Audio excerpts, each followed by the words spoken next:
Welcome back to the kitchen. You are here with Team Mad Rational. That consists of myself, Brandon, aka Twitch for Life, my partner Art, aka Arthur Yves, and Lance, aka MrBroadcast in the building, ladies and gentlemen. MrBroadcast 2018. All right, we're gonna have a little chat today. We're gonna do something a little bit different, but first, we are listening on iTunes to a cat that introduced himself to me on a new social media app called Vero.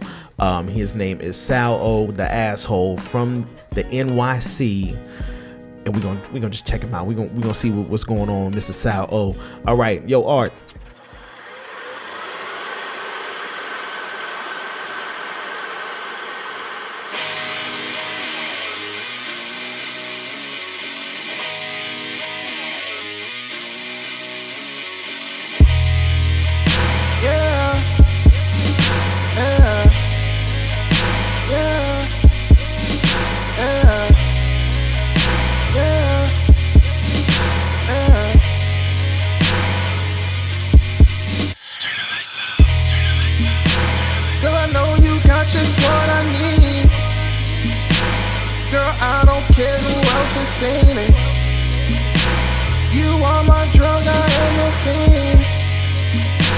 Show me how you gonna earn this green. I've been waiting on you, babe. Waiting on you, babe. Waiting on you. Want you to give it to me, babe. Give it to me, babe. Show me what the mouth do.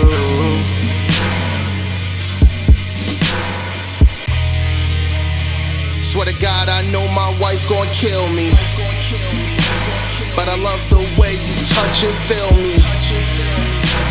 Love every picture you got on IG. Wanna get connected, something like Siamese. Heard you a Pisces, eyes on Chinese. Look like a queen, but a goddess to me. Shorty got an ass that's unseen, send it such a way. So tell me, babe, what you wanna do? Eat the kitty out or go deep inside you. Horny enough to take you and your crew. Hope you can catch this shit I'm about to give you. Never mind my phone going off, just want you to hop on. Trying to make this feeling last before your ass is gone. No time for the love shit, don't want you to get this wrong. We just in the moment, till wifey's home. So for now, scream loud till the neighbors start hearing. Cause when it hits 2, your ass is disappearing. You're my guilty pleasure, treasure you like treasures. Take these drastic measures and keep it on the low forever. Girl, I know you got just what I need.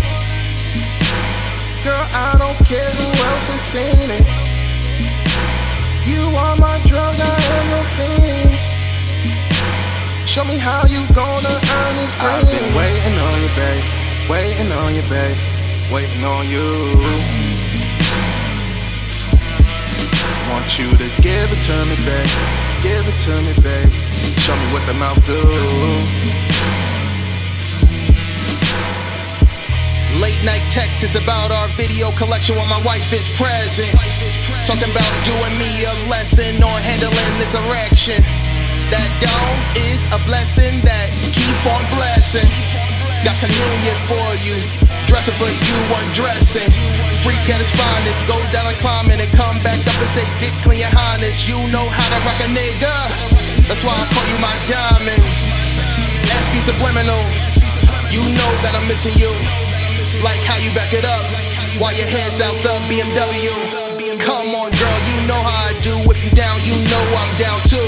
No need to be tools to the game. We both know our true value, and that's all that matters. When we both getting hammered, love when you off the molly. You never mind the standards, forget personal endeavors. When we both together, you lighten up my load and taking all the pressure. You're my guilty pleasure, treasure you like treasures. Take these drastic measures and keep it on the low forever. Girl, I know you got just what I need. Girl, I don't care who else has seen it. You are my drug, I am your fiend. Show me how you gonna earn this green. I've been waiting on you, babe. Waiting on you, babe. Waiting on you. Want you to give it to me, babe. Give it to me, babe. Show me what the mouth do.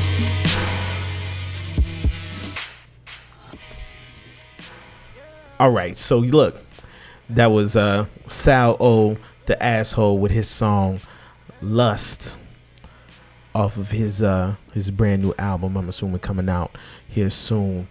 Okay, so look, like we always do on a cut of the week, right? We're gonna take this track, we're gonna kind of come at the track from a targeted approach. We're gonna talk about all aspects of the track real quick.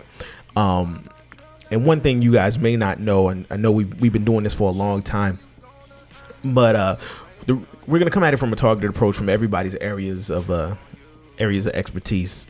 I'm gonna take the mix and music part of the track. I think MrBroadcast is gonna take the lyrics, and Art is going to take the design aspects of the track and the album cover. So without further ado, let's just jump right into it, okay? So the track is dope. It's entertaining. It is. Yeah. I feel like it started out a little slow. I was kind of iffy about it when I first listened to it, but it grew on me as I listened to it. Right. One thing I will say about the track though is the guitar in the background is a little bit overbearing on a couple things. The fact that it's a 4-bar loop kind of bothers me, right? I want to see a little bit more artistry in the, when we do guitars and stuff like that. Not that it's always necessary. That's just my opinion on that. The other thing that got me as far as the mix is concerned, you have the guitar that's overbearing, that's in the stereo mix, and then we've got the snare drum, which has the reverb cranked up on the snare drum pretty high. If the snare was double mic'd, like the actual snare mic on the bottom sounds like it's got reverb on it, but the attack part of the recording doesn't, which is you can do stuff like that.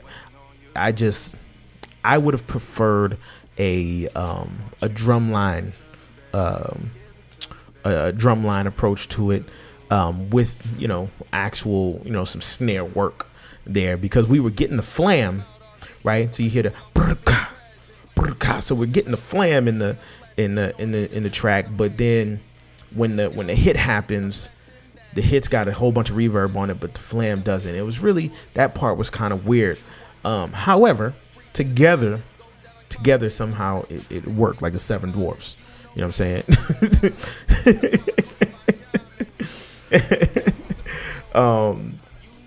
But once again, those are all just just things I may have taken a second look at and tried like kind of an A/B approach, like how does this sound versus how does this this sounds, at the end of it.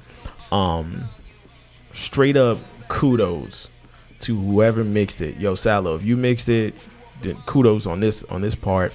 But if not, whoever mixed it, kudos to the fact that you understood the way your voice is, and that there is a little bit of a lisp there, and the sibilant frequencies were out of the mix. Like that's dope, because we can still hear your natural tone, your natural speech patterns, right? But we don't get hammered in the face with the sibilants. So that is a kudo to the engineer themselves. You know what I'm saying? Because what you never want to do is you never want to change an artist's voice, regardless of what type of speech they have. You know what I'm saying? You never want to change the artist's voice, but you do want to make sure that the mix is sonically correct, and that is what happened. And it sounded really, really good.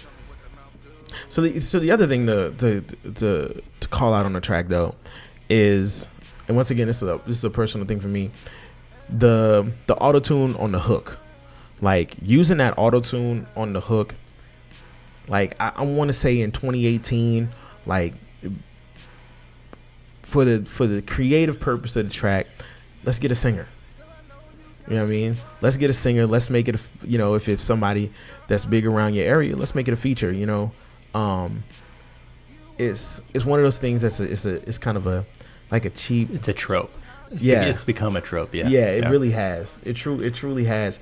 And not that it sounded bad, because it didn't. Right.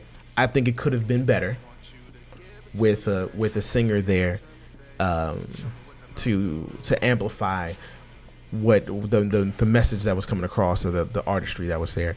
I just think that could have been a better choice.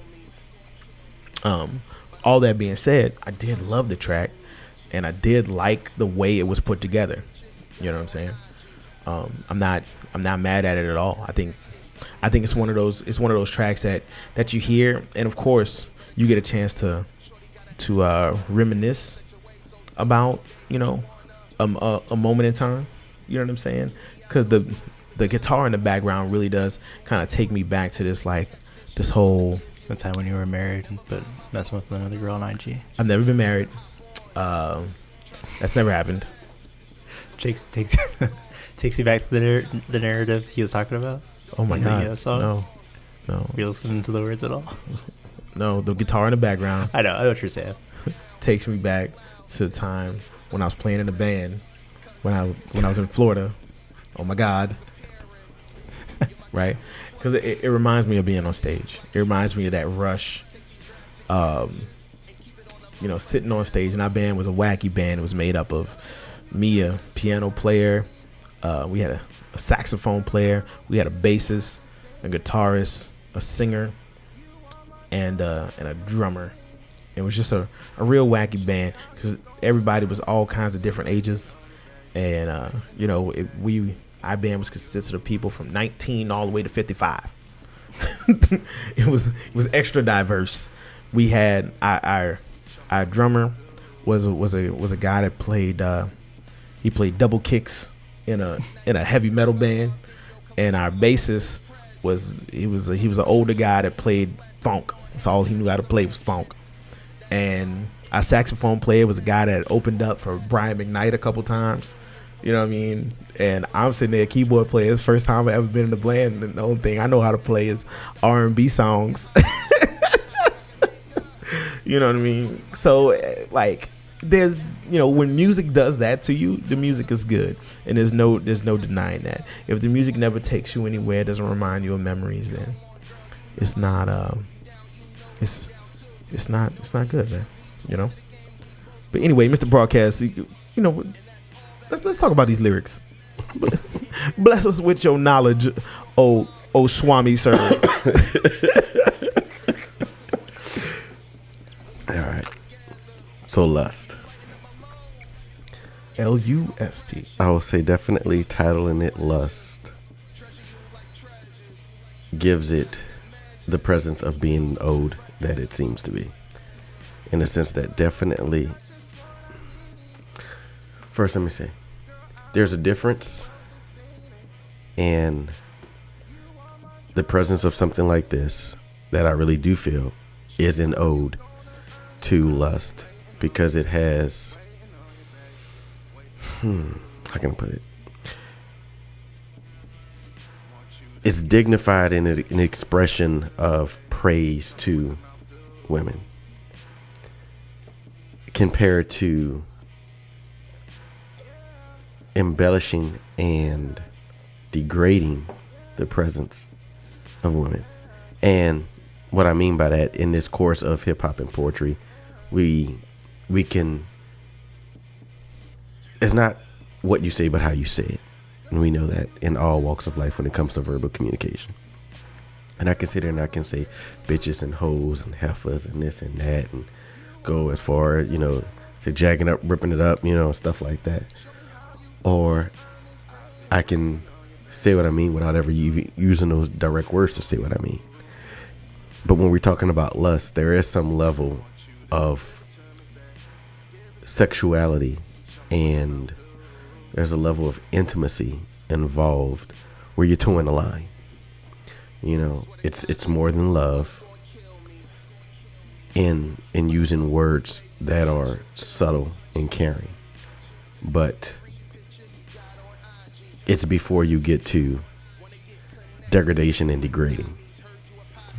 And I feel definitely that's what he did, you know, and he did it in a way that I feel there's moments where his rhyme scheme is perfectly matched to the beat. And I don't know why. I don't believe at all it's because of laziness, because the artistry is still there, but then he changes up, and it's almost like he's battling himself with wanting to keep the rhyme scheme. And it's an unnecessary battle he has with himself, that if he would have stayed the course and kept it as poetically as he was doing it, he would have rode the wave. He would have surfed the wave. He would have surfed the wave all the way through. There would have never been a point break. You know what I mean? And I say that because there's so many moments where he has strong endings in his words. Where, he's hitting it.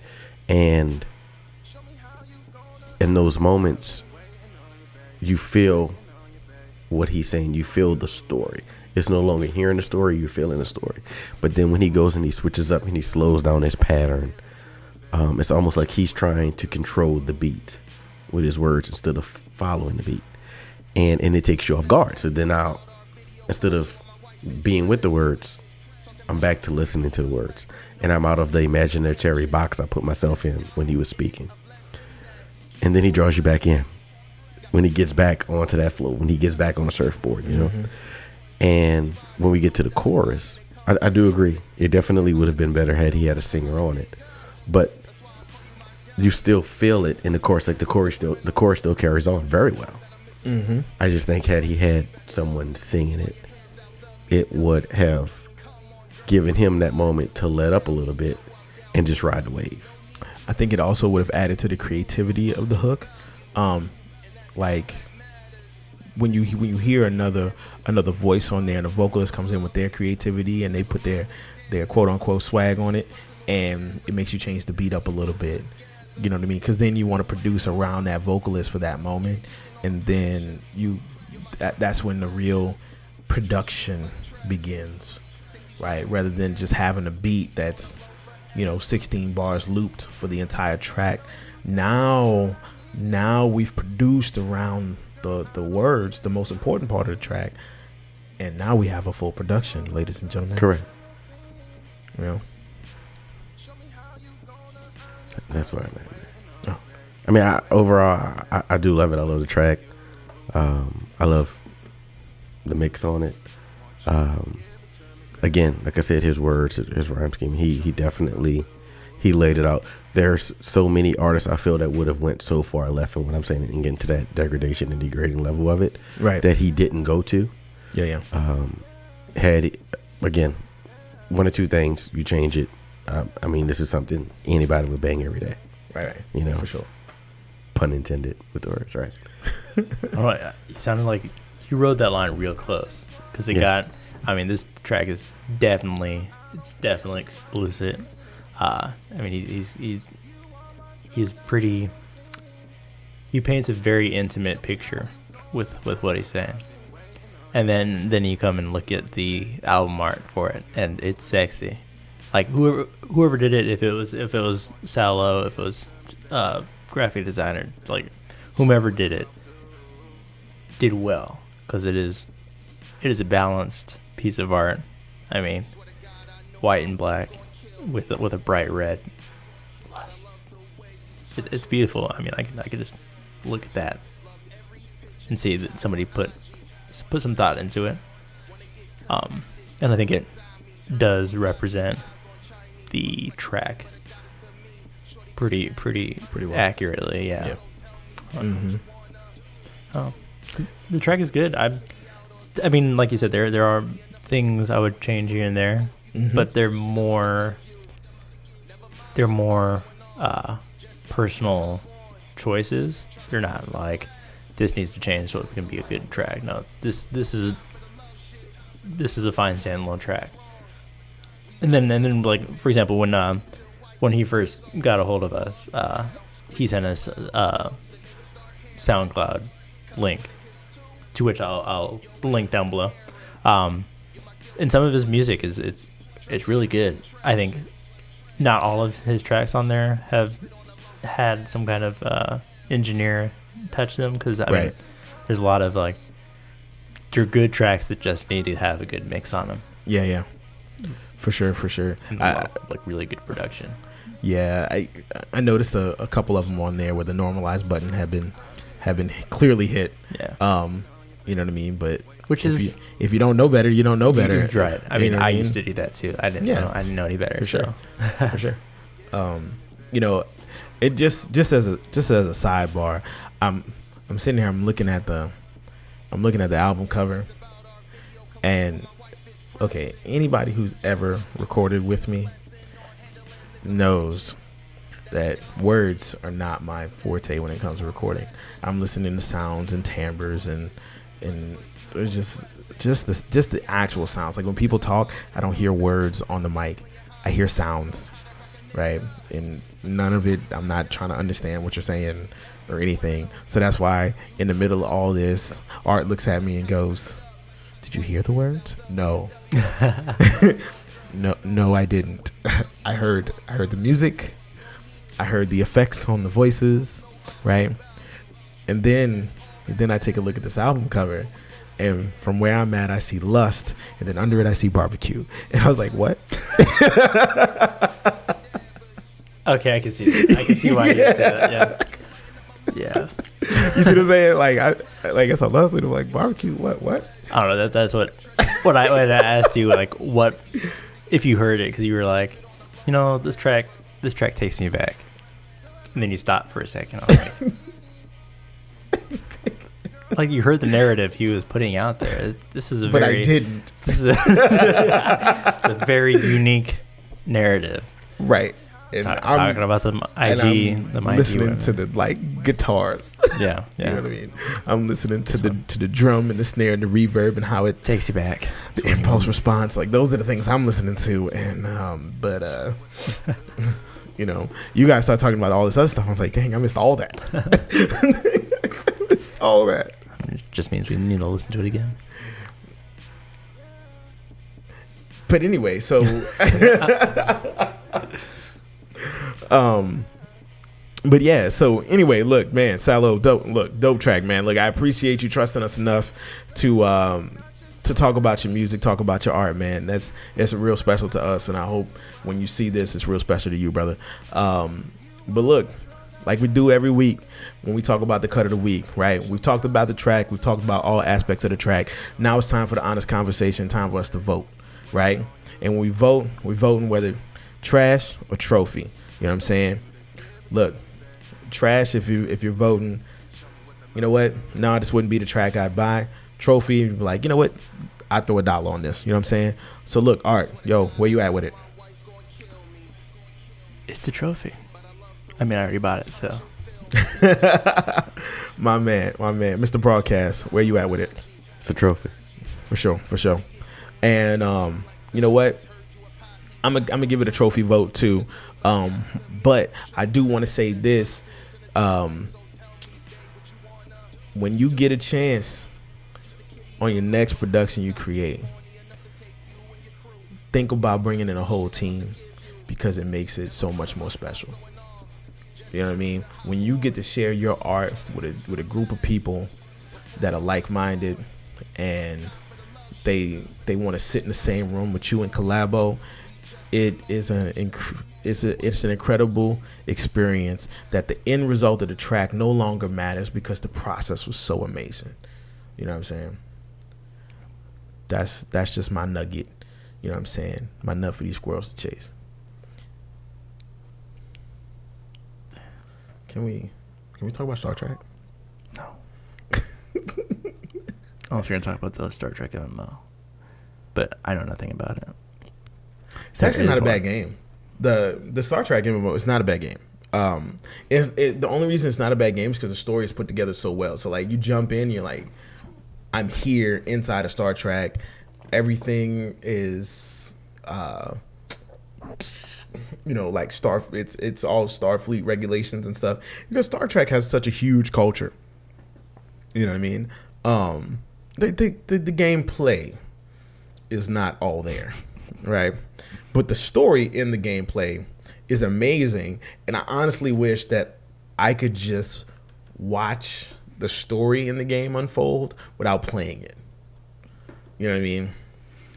And I think that's what makes a great MMO is when you have a great story behind it, something you can rally behind and get behind. And so then when you're running the same dungeon 15 times in a row, like it makes sense because you're trying to get to the next part to see what happens, but you just need the gear to get through this so you can see this next piece of the story. That makes a great MMO. However, it's kind of what made a Monster Hunter World like interesting to play. It was like, I know there's something like kind of interesting. Well, no, I take that back. I know there's something better after this. So I'm gonna deal with this to get to the next thing. Yeah. They did a great job with the story in Monster Hunter World, though. I think for what the game is, they did a great job. For what the game is. Yeah, because the game's not about a story. The game is literally about exactly what the title says. You are hunting monsters. Yeah. That's it. That's all you're doing. You're hunting monsters to get better gear, to hunt more monsters so you can get better gear to hunt more monsters. That's it. That's all it is. And they're real with it. And I appreciate the fact that they're real with it. Like, I'm not mad. You know. But like going back to the story in the games, one game that had an incredible story that I believe set off the mainstream talk of MMOs with World of Warcraft. Like, World of Warcraft made it fun to, like, it made it socially acceptable to say, I play MMOs, right? Yeah. When you have at your peak, what was it, 13 million people playing? Yeah. You know? Here. Okay, yeah. Well, no, I think those 13 million. I'm talking about the conversation, like anywhere in the ages. It was cool. Like, wow, you're talking about in the conversation. Gotcha. Yeah. So, but like for instance, like World of Warcraft was so popular that we had T-shirts that said, "If you see this shirt, it must be Tuesday," right? Because Tuesdays is when they did maintenance and you couldn't play. Mm-hmm. You know what I mean? Like, that it was cool to see one of those shirts, and really you would see them on Tuesday. That when it was dope. You know what I mean? And it like they started making the YouTube videos where they had the characters dancing and singing songs and stuff. You know, they made the hip hop parodies. Like when Soulja Boy's song came out, was it what's the name of this Soulja Boy tell him Superman? Yeah. You, that's what it was. They did a Druid Boy song, right? And it was dope. You know what I mean? You had a druid going around in the boomkin form, just spamming moonfire on people. Druid, and it was amazing. It was the most hilarious thing you had ever seen if you played World of Warcraft. You know what I mean? And so they had a community and a culture built around that. And I kid you not, I have friends today, almost 12 years later, from playing World of Warcraft, that I met on the game. You know what I'm saying? And we still get together. Like, you know, we talk about the kids now. Like, they ain't had no kids then, but we talk about their kids now. You know, some of them are married and stuff like that. But these are lifelong friends I have from playing MMOs. You know what I'm saying? And that's what's amazing about those games. It's like you get behind a story and then you get thrown into a community, and then you build lifelong relationships. And what do I always say about life? Life is about two things, man. You know what I mean? That's it. Like, MMOs are life. They are life. That's just like MMO culture is so wild, and it leaves so much more to be had. You know what I mean? That's one of the reasons I want to go to, you know, a place like Japan and stuff like that, is, you know, to see that culture in a different light. You know what I mean? Where it's like more open and it's cool to talk about. And then they have the little themed cafes and stuff like that are around the games and stuff. I want to go to all of them. In Philadelphia, there's a pho place that is Naruto based, and the menus are like partial Naruto comic books. Nice. So when you like reading the menu, but it's like redone like with like Naruto characters and stuff. It's pretty like some of the guys I work with went up there and got to see it, stuff like that. Awesome. Yeah, dude. That's awesome. I would love to go do something like that or see something like that, man. You know, man. I tell you what. When you find that game that's like right for you, it integrates itself into your whole life, and it just sneaks up on you. And next thing you know, you're in a room with 5 other people, and they're talking about current events and news, and the only thing you could think about is, I need to kill Teostra so I can get this helmet.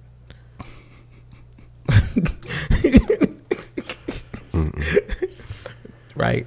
I mean, for real. Like you played the Monster Hunter. Mm-hmm. Like you've been in that part where you're like around regular people that's not doing what you're doing. And you're like, man, they wasting time. Like, I need to go kill Nergigante. I need to go farm him like 6 or 7 times. Here's the thing about Monster Hunter World is I can remove myself from that game very easily and continue living my life. Well, sure. Whereas games like EverQuest back in the day, or City of Heroes for a short amount of time. Oh yeah. Or you have like. Let me tell you something. I still got City of Heroes logged in on my computer. I don't care if it's been offline for damn near 5 years. It's been offline. Yeah, man. I wouldn't even be sitting here with y'all if it was still online. I had just unlocked my what is it called, a Dawnbreaker, Dawn something. Oh, the thing that turns into like a alien, and then I just Dude. Man, he was dope. Look, let me tell you, City of Heroes, City of Villains. I never got into City of Villains like as deep. I had like 8 level 42 characters, dude. Because you know how you was technically 40, but then you could just like 2+2 all your powers. Well, like were you around when they made that little patch where you can make your own little dungeons? You could build a dungeon. Oh, that's all I did all day. That's what I'm trying to tell you.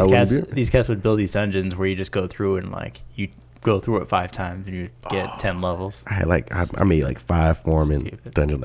Now don't get me, mine was hard, but if you made it through, you was done. Like you was in it. You was in it. There wasn't no question. Like matter of fact, one of them was just called "This Is It." Before Mike even thought of the title of his name, mine was called "This Is It." So like back to Monster World Hunter, it's good, but the story, like we're talking about stories, the story it's on the level of like most Capcom games. It's so perfect for what it is. It's perfect for what it is. It's just it's way more story than I thought I was gonna get. It's like, expectations. My expectations. I was like, man, this is gonna be a story-based RPG. No, I didn't expect it to be story-based at all. I did. It looked very Final Fantasy-esque.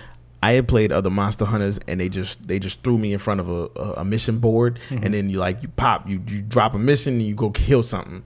Like there was no other story, and that was one of my biggest complaints. And then here they were like, oh, you get a partner, she's talking to you, you know what I mean, telling you about why we're going somewhere and what we're doing. And then when the monsters do something different, they're like, oh, we got to discover why they do something different. Let's go discover this. And that's way more story than I ever thought I was going to get out of the game. You know what I mean? I was like, okay, I can get behind this. You know what I'm saying? And I'm not mad at it, you know. But they didn't call the game, you know, Monster Adventure. They called it Monster Hunter, and that's exactly what you're doing it, you know. Right. So, but again, it's not what you say; it's how you say it. Yeah. It's just, again, it's not a bad game by any means. I mean, I've beaten it, like I'm done. But like that's kind of the point. Is like I'm done with it. There isn't anything else for me in it. Whereas you hop back onto that Assassin's Creed Origins that just dropped that new patch. You go to the afterlife. Y'all don't know about that yet. But see, that's the thing. Like I played Assassin's Creed, and I feel like I played it, and now I'm kind of done with it. You know what I mean? So because Assassin's Creed is a great game, but like the one thing that killed it for me is the fact that a lot of the stuff in the game, not everything, but a lot of the stuff in the game can simply be bought. Like cool looking stuff right from the beginning can just simply be bought. And while that's a great way to pull people in initially, that's not a great way to keep people for a long period of time. Not gamers like me. You know, But that's what, when we go back to the story, that's a story. That is Yeah. a robust story. it is. It's multi-layered. It's an incredible story. However,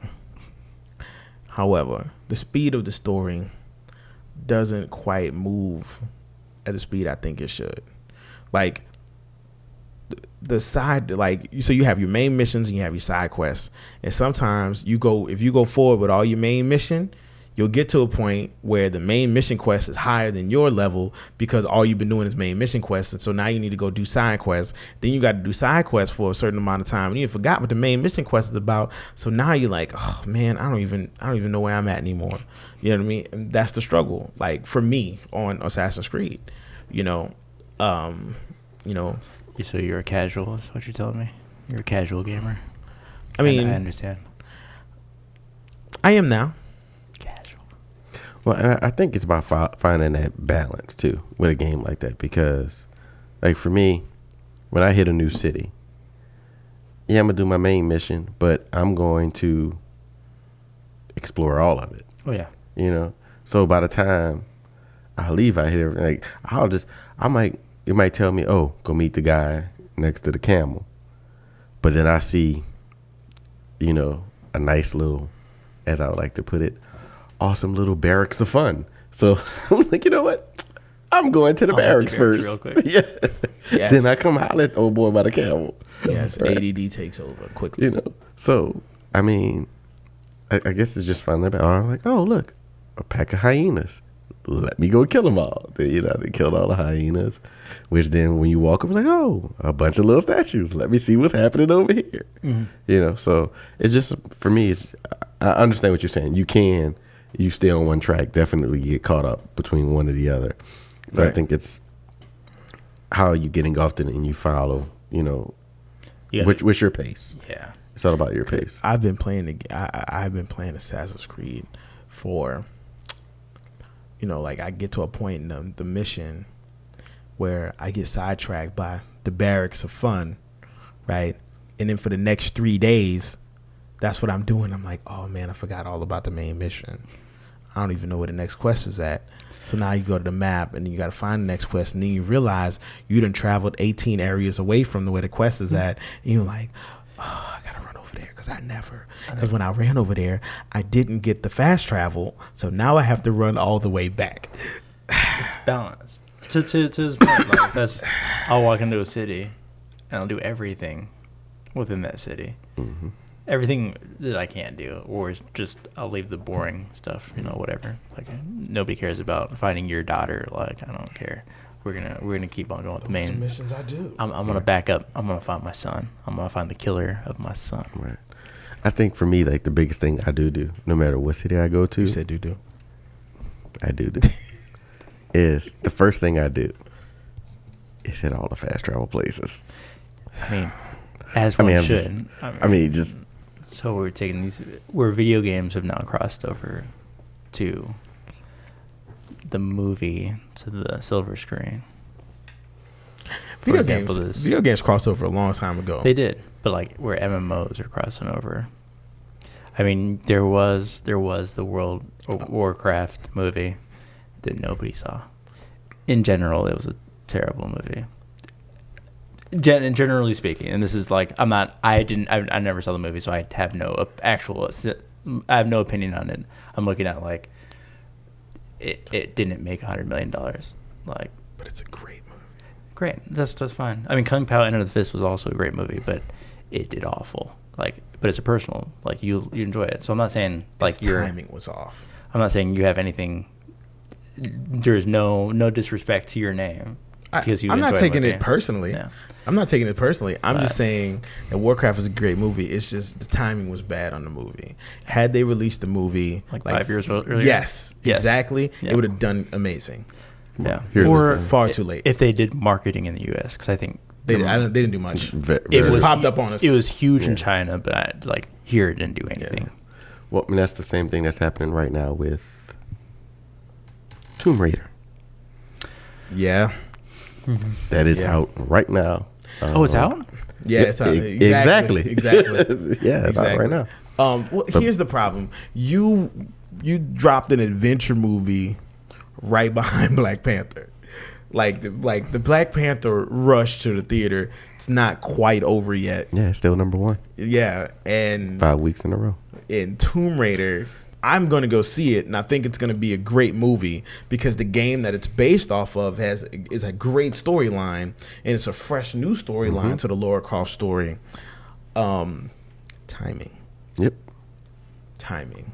They should have rushed that thing out a week before Black Panther. Because now you compete with Black Panther. Ready Player One's coming out in a week, Right. And then a month following that, you've got Avengers: Infinity War.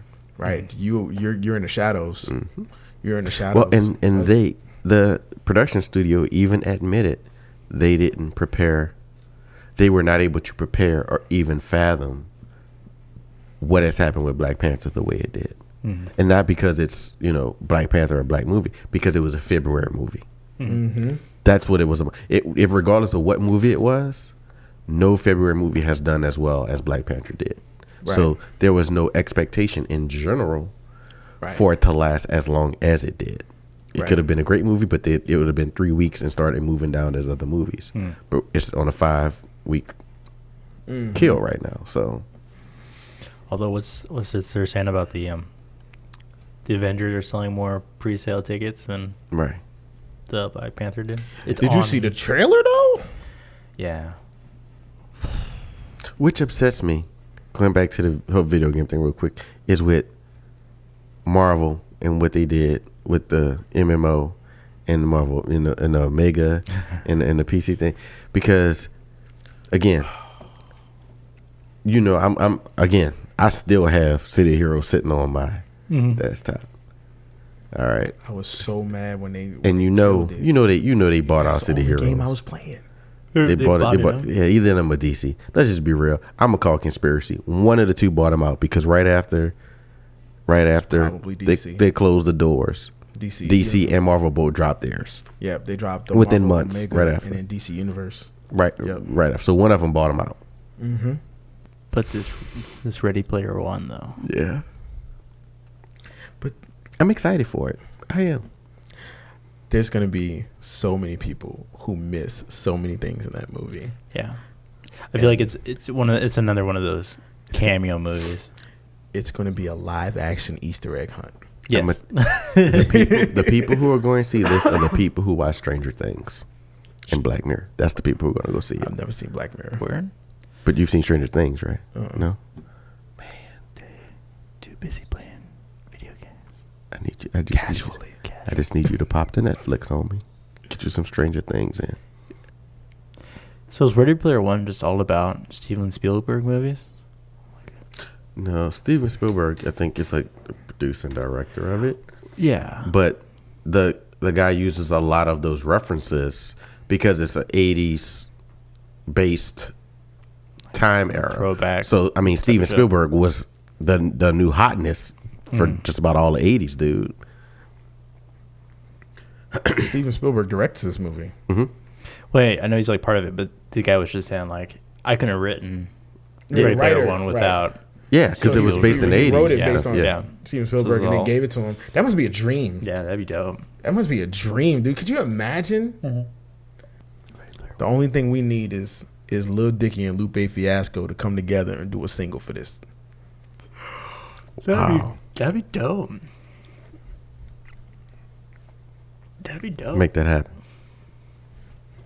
I mean, it's already made, but like they need to make a single anyways. Yeah. Just like a standalone single that just kind of happens to like reference the movie. Right.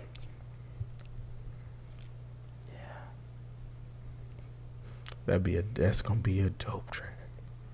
So Lupe, Lil Dicky, y'all make this happen. You heard it here first. Look, just throw me in the assistant producer, what trash boy, whatever. Just put my credit in there somewhere. Can we get Oscar on the track though?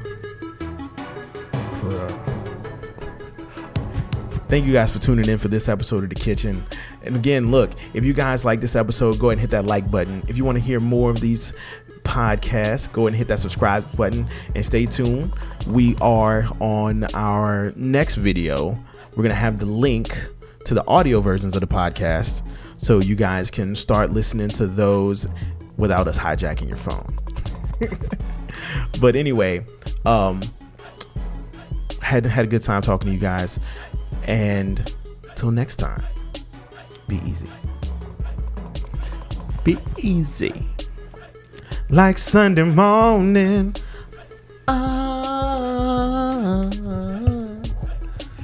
You want the Sunday morning.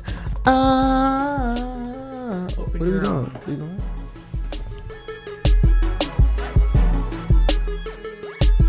I think we can take this from MMOs. Nope. We're staying on MMOs.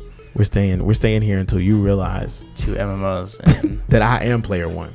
That's what you're gonna realize, that I am player one. Are you ready?